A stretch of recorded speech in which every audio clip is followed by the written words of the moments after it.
and in Qatar, who we're working a lot lately with Qatar. We're doing a lot of things with you guys, and you've been very instrumental in the African Union. Without it, just couldn't have happened. I mean, you may put everybody together. I do want to recognize my what I say, former colleagues. It wasn't 6 months ago, I was still a senator, but they're here now, Senators Rounds and Risch.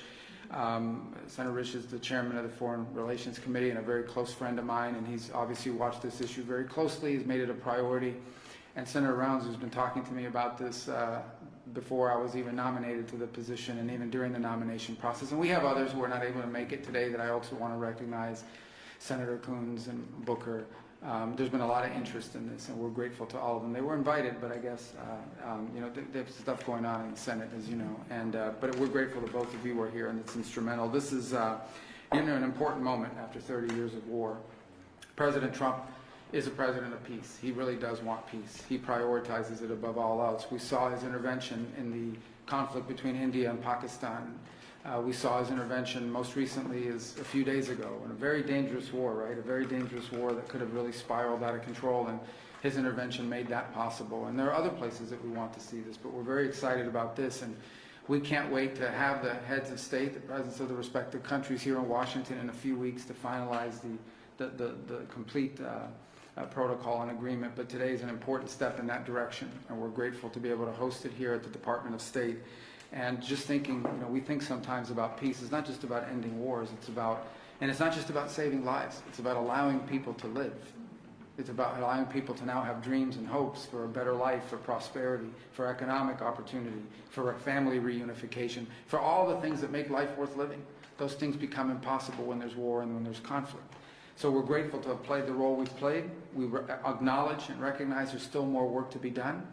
But we thank you all very much for being a part of this historic and important day. This is really why I wanted this job, or why I embraced this job so much, is moments like this. This is, in essence, the Department of State is really the Department of Peace. It's designed to bring people together, both in our relations with other countries, but to the extent we can use the stature and the influence of the United States to bring others together.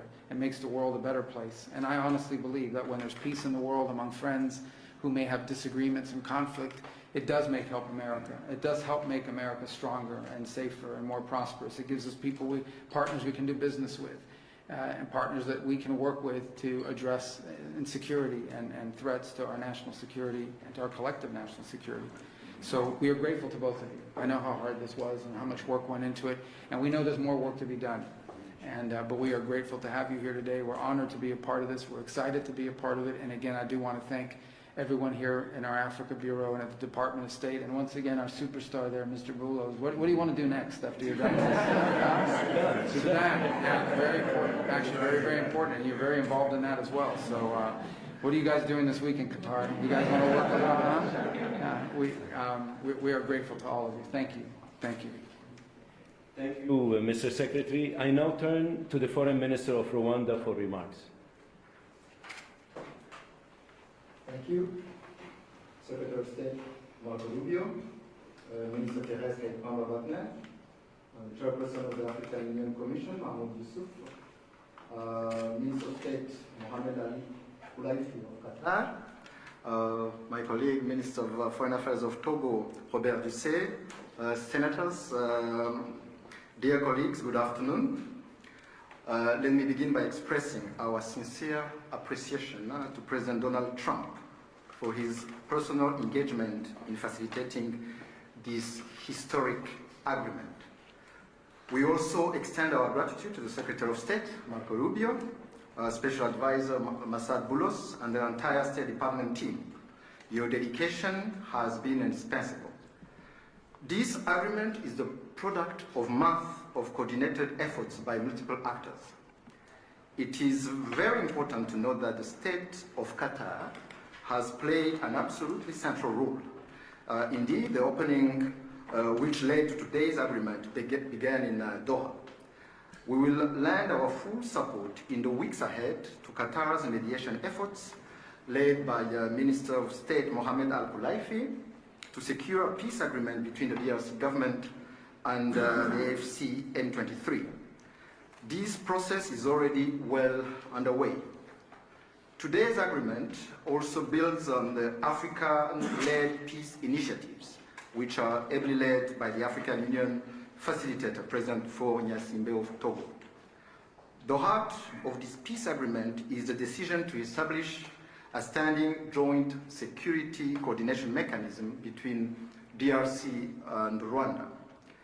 The first order of business is to begin implementing of the concept of operations for the neutralization of the FDLR, to be accompanied by a lifting of Rwanda's defensive measures.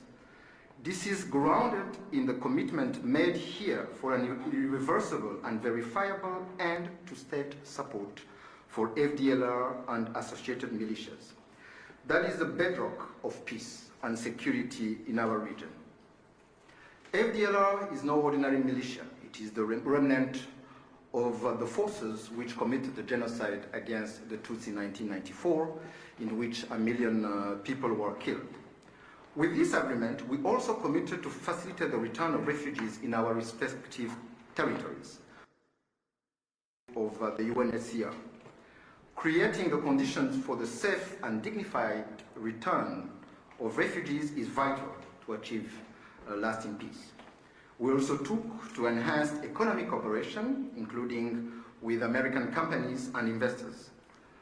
Shared growth and cross-border cooperation will unlock tangible dividends for both our countries. We must acknowledge that there is a great deal of uncertainty in our region and beyond, because many previous agreements have not been implemented, and there is no doubt that the road ahead will not be easy.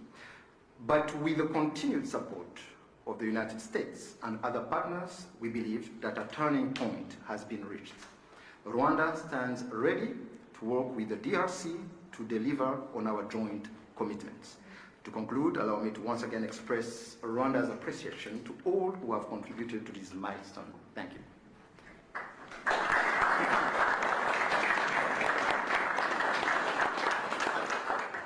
Thank you, Mr. Minister. I now turn to the Foreign Minister of the Democratic Republic of the Congo. Mr. Secretary of State, the Honorable Senator Marco Rubio, Dr. Massabulos, Senior Advisor for African Affairs, His Excellency Mr. Mahmoud Ali Yusuf, Chairperson of the African Union Commission, His Excellency Mr. Olivier Nduhungirehe, Minister of Foreign Affairs of the Republic of Rwanda, His Excellency Dr. Mohamed bin Abdulaziz Kolaifi, Minister of State at the Ministry of Foreign Affairs of the State of Qatar, His Excellency Mr. Robert Dussé, Minister of Foreign Affairs of the Republic of Togo, Senators, Excellencies, distinguished guests, and to all Congolese citizens following this movement, wherever you may be. 2 months ago in this very room, we signed a Declaration of Principles, a first tangible step to break with deadlock and chart a path towards peace. Today, that choice takes shape and sustained efforts have come to fruition. With this peace agreement, we open a new chapter, one that calls not only for commitment, but for the courage to see it through. By signing this sovereignty of states. Those who have suffered the most are watching. They are expecting this agreement to be respected, and we cannot fail them. This agreement builds on the efforts of many. First and foremost, we want to express our sincere gratitude to His Excellency President Donald J. Trump for his commitment to this peace process. His leadership kept this process focused and goal-oriented, and that from day one. This was further characterized by the quality and resolve of the entire U.S. team, illustrated by the critical support of Senator Rubio and Dr. Boulos. We salute His Excellency, President Félix Antoine Tshisekedi Chilombo, for choosing the harder path, a peace rooted in principle and in the dignity of our people. We thank President João Lourenço of Angola, facilitator of the Luanda process, for laying critical foundations. We are also grateful to the State of Qatar and to His Highness the Emir, whose leadership was instrumental in convening the first direct meeting between our two heads of states in March, a courageous step that laid the groundwork for dialogue. Qatar has since facilitated further talks in Doha and remained a principled and steady partner throughout this peace effort. The African Union, through its chairperson and the appointed facilitator, His Excellency Faure Gnassingbé of Togo, have anchored this process in African ownership. Finally, we thank the negotiating team of both the DRC and Rwanda for their perseverance and devotion. This moment has been long in coming. It will not erase the pain, but it can begin to restore what conflict has robbed many women, men, and children of: safety, dignity, and a sense of future. For the Great Lakes region, it offers a rare chance to turn the page, not just with words, but with real change on the ground. Some wounds will heal, but they will never fully disappear. They may grow over, but the skin will forever remain thin and frail, and deep down, the flesh will still remember. At times we will feel numb, and at others we will feel a sudden pang that will remind us of what was lost forever. The scars we carry on our bodies and in our souls will remind us of what must never be forgotten, repeated, or accepted. A few days ago in Kinshasa, a coalition of women's organizations shared a clear message with me. Nous ne voulons pas d'une paix d'élite, nous voulons une paix réelle, vécue, partagée et construite avec nous. We do not want a peace shaped by elites.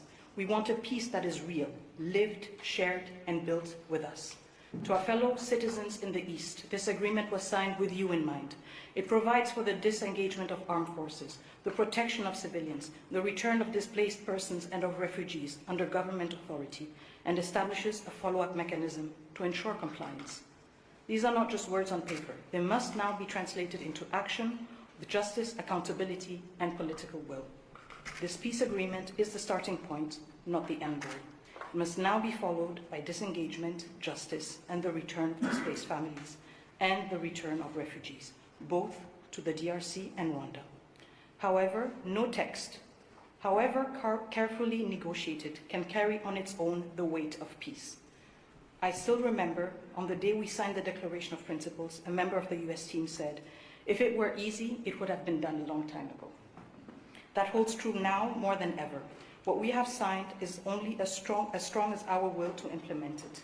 We, the DRC, will certainly and resolutely fight for this agreement to be respected, not with our words, but with our deeds. Today, we have chosen peace. What matters now is that we protect it and prove to our people and to the world that even in a region marked by deep scars, dignity and cooperation can prevail. So now, our work truly begins. Thank you.